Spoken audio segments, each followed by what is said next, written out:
Zo dan die deelfietsen die hier staan aan de grens, dus meer bepaald aan het Klinkspoor, zoals dit hier. Dat is nu een deelfiets niet elektrisch van Donkey Republic. Die zijn nog goedkoperder. In Zeeuws-Vlaanderen wil ze geen dropzones voorzien.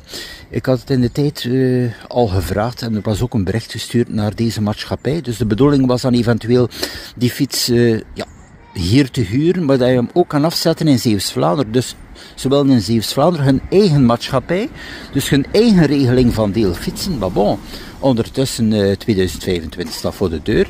We zien nog altijd geen deelfietsen in Huis, nog in Terneuzen, nog andere zones.